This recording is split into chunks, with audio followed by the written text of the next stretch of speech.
Big thank you to this episode's sponsors, OpenPhone, the #1 business phone system that streamlines and scales your customer communications. Get 20% off of your first 6 months at openphone.com/earn. Shopify, the e-commerce platform that I trust for Glossy. Sign up for your $1 per month trial and start selling today at shopify.com/happy. Constant Contact. Constant Contact's award-winning marketing platform is here to make marketing way easier and way more effective. Get a free 30-day trial when you go to constantcontact.com. What is it that I would actually like to get out of this event?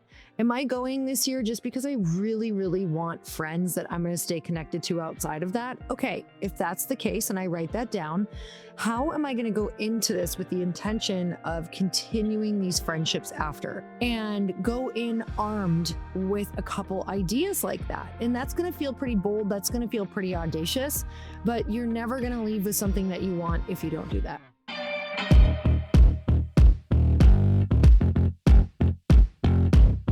And we're back with another episode of He Said, She Said. I got something really exciting. Seats are filling for our at-home VIP weekend mastermind, where you guys are literally coming to our home. So we are inviting you, especially those that are podcast listeners. I think everyone that came last time, almost all of them were podcast listeners for a long time because they were so excited about being on the podcast, because that's one of the features of coming to our home for the VIP weekend in mid-October is we interview you on our show, and it drops on my platform and it drops on your platform, right? So both shows, mega exposure. And you get to talk about your history. You get to talk about what you do, what you're passionate about, what your business is. It's just really cool. You know, I think what most people don't realize is it's not just about being on the podcast and having that air, you know, for the time that it airs. It's an episode that stays forever on the platform. Right. And not just that, you get the professional reels that are obviously made for you. And then you get all of the footage because we are filming in our in-person studio in our home. And then you also get to put that on your one-sheeter, which if you don't, it's on other big shows. You should know what that is. And we can teach you that when you're here, if you don't know, but you can put that you were on a top 25 entrepreneurial Apple podcast. And then you can send that to other podcast hosts so that they can hear what you sound like. And your likelihood of getting booked is so much higher. It's the hack. Once you've been on a large show. I literally, when people want to be on our shows, I look, I'm like, oh, what shows have you already been on? Oh, you've been on this guy's. Oh, you've been on this girl. And then I'm like, okay, they must be cool. Yep. It's like the way to kick the gate open, basically. But God, we're only talking about being on our show. The whole weekend is a mastermind.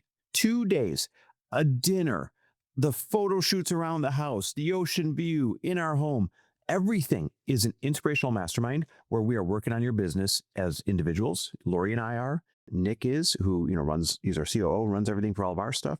And then the other mastermind members are working on your business. And it's a small, tiny, intimate group where for 2 days, we're rolling up our sleeves, we're getting to know each other, and we're doing some surgery on everything that you need for your business. I was listening to testimonials on this reel that our team is making for us. Yeah.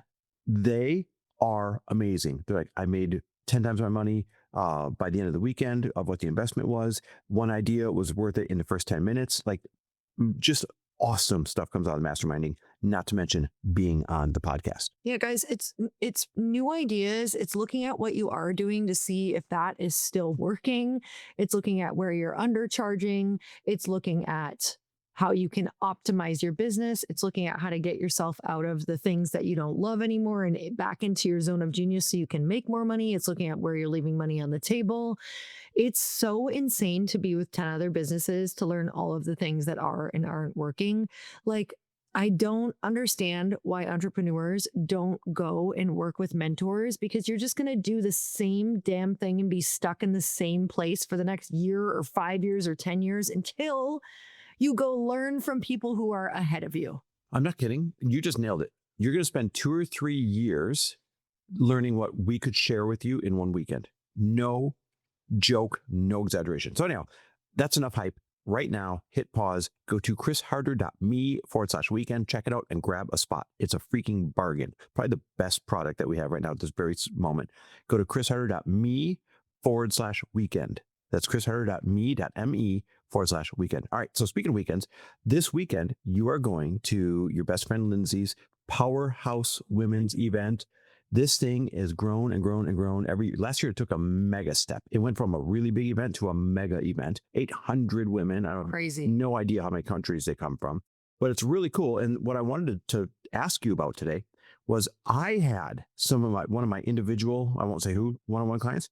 She asked me, she's like, I'm kind of freaking out about going. How do I make the most of it? How do I meet new people? Am I supposed to ask for, a favor right away, or how do I start relationships? And then somebody on our Mentor Collective Mastermind asked the same question. She's like, hey, I'm going to the event. I was wondering if you had any tips on like how to network, how to meet people. When do I make my ask? How do I not come off thirsty? All that stuff. So I want to ask you, you've been going to this event forever. It's your best friend's event. You've run events like this. Step one, what should women at this, or people at events in general, but in this particular one, women, what should women be doing when they want to meet other women at this event? They walk in, they're kind of intimidated. They're looking around, there's 600 or 800 women. How do they start? Okay, I love this question because I am, of course, going to answer for the event.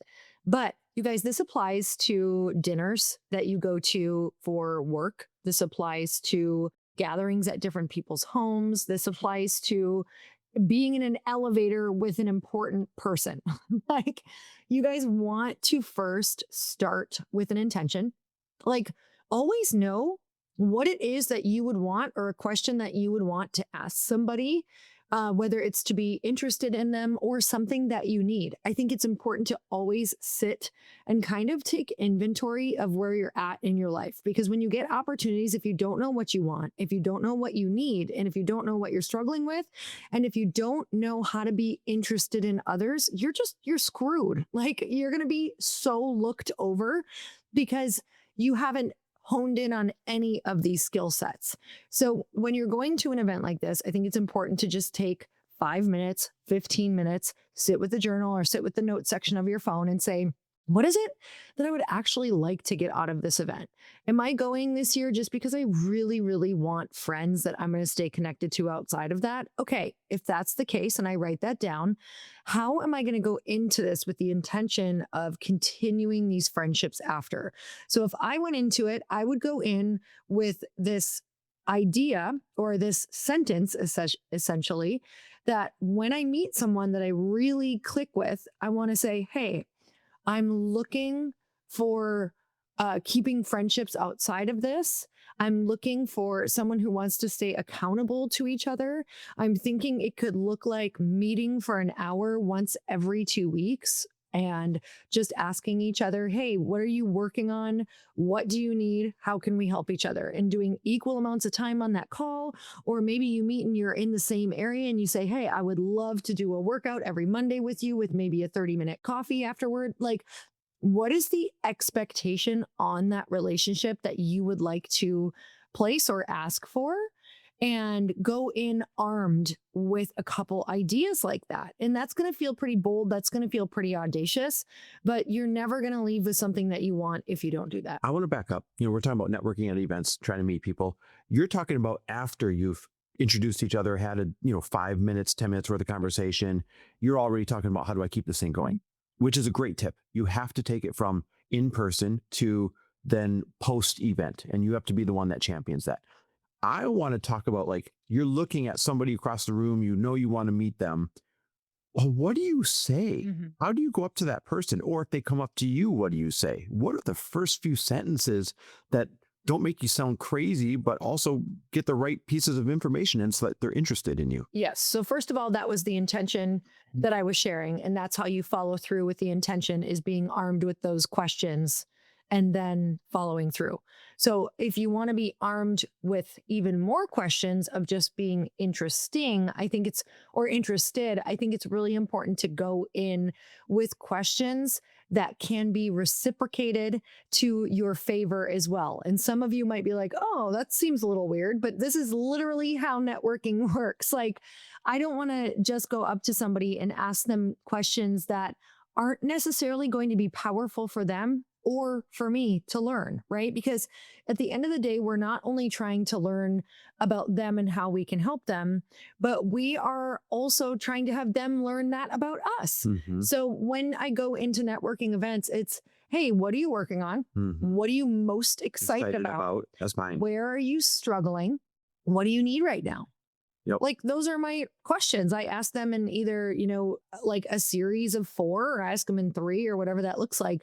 Those will always be my questions. Like, where are you from? What are you excited about? What are you working on? Where are you struggling? Where do you need help? I love that. And I've never not really had somebody, if there was time, be like, what are you excited about? What are you working on? Because humans naturally want to mirror and reciprocate what you're saying to them. Well, and I would add to that, if they don't, that's not the right person that you probably want to network with outside of there. If you meet and you're chatting somebody up for the first time for 5 minutes and they're not asking about you, they're probably not going to be a reciprocal person. Is there an exception to that rule once in a while? Yes. Sometimes there's just some chatty Cathys out there. Yeah, and sometimes they could be nervous. But I got to be real. For the most part, the highest quality individuals are going to find a way to ask about you in that interaction just as much as talk about themselves. Yeah, definitely.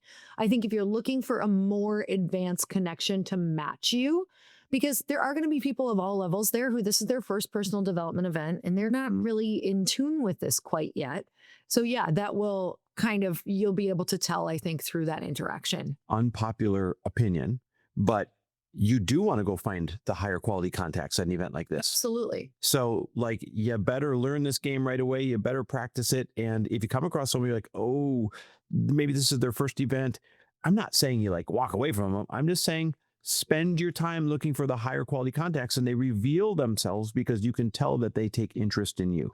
And something that you can do that I've absolutely seen people do is if you're sitting next to someone and you're kind of creating a friendship, but it's definitely not a connect that you want to keep up, you can connect them with somebody that you're like, you know what? I met this person. I think you guys should meet because I feel like you're on similar Ultimate path. hack. Ultimate. Connecting them to other people at the event or other people that you know, like, oh gosh, I know the perfect accountant for what you need. Let me connect. Can I get your information? Let me connect you. Oh, I know the perfect ads person. They're sitting over here, and you bring them over and you be the connector. Oh my God, everybody loves the connector. Yeah, you don't have to be everyone's answer. Nope. I'd rather be the connector than the answerer. You know what I mean? Exactly. Here's one more thing that if you're going to an event, network at an event, you have to have your 30-second answer, not your 3-minute answer. My God, people, your 30-second answer ready for whenever someone's like, oh, what do you do? Like when someone asks me that, I say, oh, well, we pay the bills with a couple of pretty big podcasts and teach entrepreneurship. But then our real passions are, and then I talk about Frello and talk about your Glossy, right? My real passion is my baby Frello, where we're matchmaking hard and private money lenders on one side of a marketplace with all the people that need hard and private money on the other side, such as people flipping homes or buying investment properties. And then that causes them to say, oh my God, that's cool. Tell me more. Oh my gosh, I've never heard of that. And so it sparks the right questions back when you have your 30-second answer to, oh, what do you do?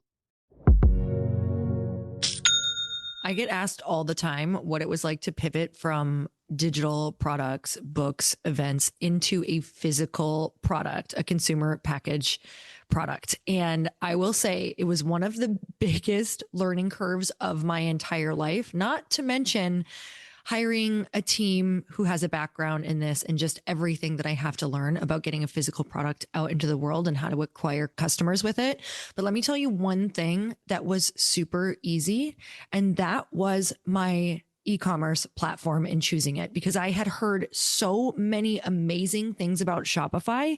It just made my choice so much easier because Shopify is the e-commerce platform behind millions of businesses around the world. And 10% of all e-commerce in the US, from household names like Mattel and Gymshark to brands that are just getting started, including Glossy. So get started with your own design studio with hundreds of ready-to-use templates. Shopify helps you build a beautiful online store to match your brand style, which if you go look at mine, you'll see it's totally on brand with Glossy. Accelerate your content creation. Shopify is packed with helpful AI tools that write product descriptions, page headlines, and even enhance your product photography. You can get the word out like you have a marketing team behind you. You can easily create email and social media campaigns wherever your customers are scrolling or strolling. And best yet, Shopify is your commerce expert with world-class expertise in everything from managing inventory to international shipping to processing returns and beyond. So if you're ready to sell, you're ready for Shopify. Turn your big business idea into with Shopify on your side.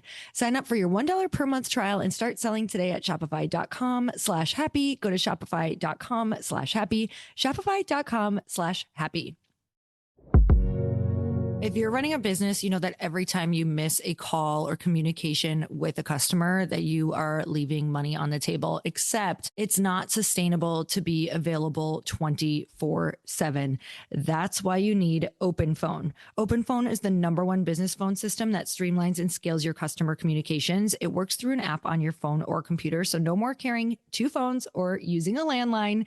With OpenPhone, your team can share one number and collaborate on customer calls and texts like a shared inbox. That way, any teammate can pick up right where the last one left off, keeping response times faster than ever and making this feel incredible for your customer.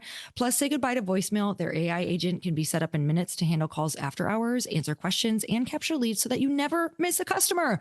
So, whether you're a one-person operation drowning in calls and texts or have a large team that needs better collaboration tools, OpenPhone is a no-brainer.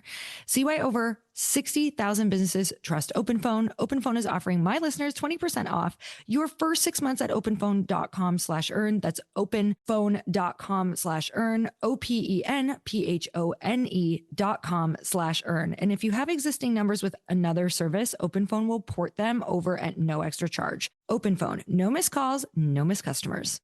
You know, it's really crazy. And I heard a long time ago, and I've seen it to be true, but the more professional someone is and the more just wisdom and accolades and even money that they have, the shorter their bios get. Boom. And it's because they know that the most important thing is attention. Attention So span. glad you said that, because you know what my answer is not when I'm meeting someone? It's not like, oh, well, I'm an investor in over 20 startups. I am a, coach for entrepreneurs. I've got one of the longest standing masterminds for businesses that are 7 figures and above. Oh, I've got that's not my answer. And sometimes that is people's answer. I'm like, oh my, what are you doing, dude?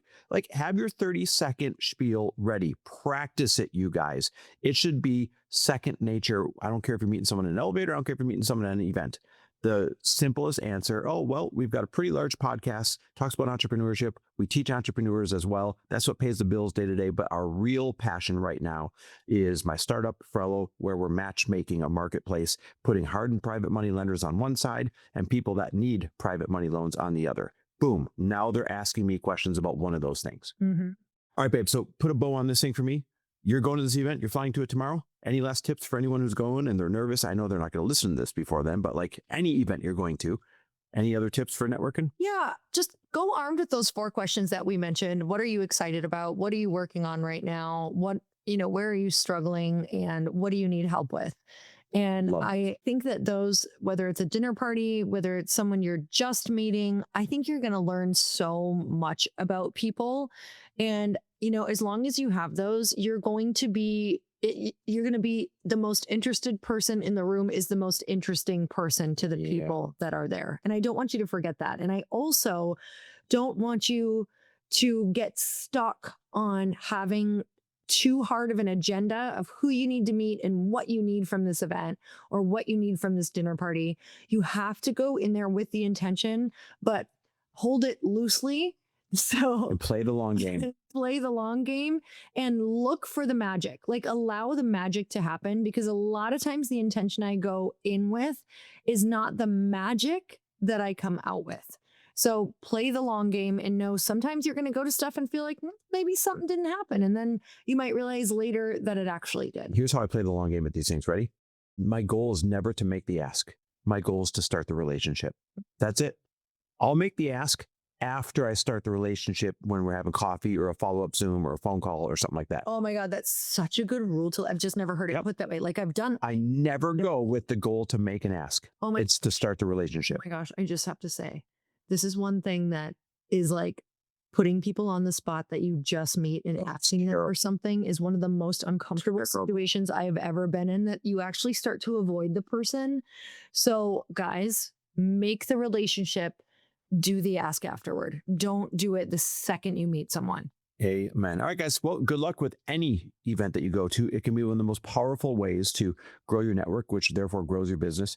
And if you want to be in a small, intimate, hands-on network at our house mid-October, right now at the end of the show, go to chrisharder.me/weekend and come join us at our VIP weekend and be on our podcast. It's the best freaking thing on the planet. chrisharder.me/weekend. All right, guys. Thanks for listening. See you. Love and appreciate you.